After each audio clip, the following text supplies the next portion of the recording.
आयोजित केलंय। त्यासाठी 2 दिवस मी दावोस येथे आहे।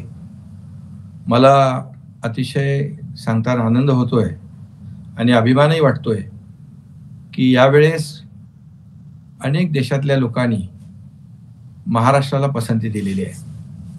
महाराष्ट्रामध्ये जवळपास 3,53,775 कोटी रुपयांचे MOU साईन झाले।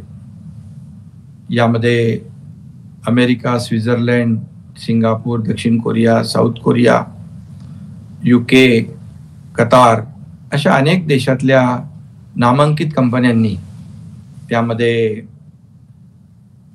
गुंतवणूक करण्याचा निर्णय घेतला।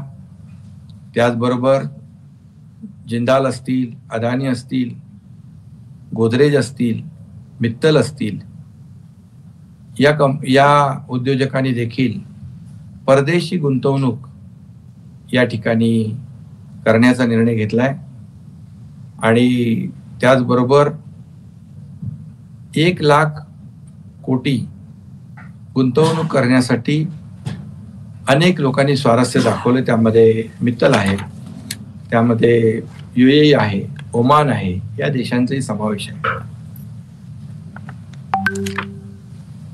खरं म्हणजे महाराष्ट्रात गुंतवणूक करत असताना महाराष्ट्रातल्या प्रकल्पांची देखील इथे चांगली चर्चा झाली। नुकताच आपण जो Sewri Nhava Sheva trans harbour link सुरू केला आदरणीय प्रधानमंत्री महोदयांच्या शुभ हस्ते, त्याची चर्चा होती आहे।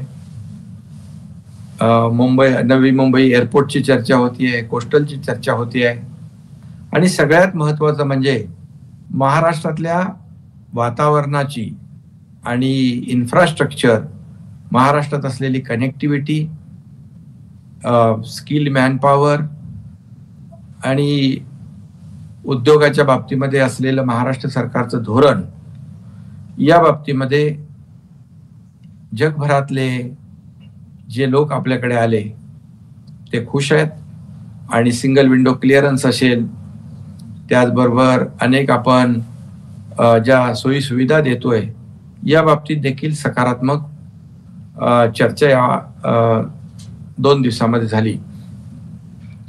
आणि म्हणून आज आपण पाहतोय की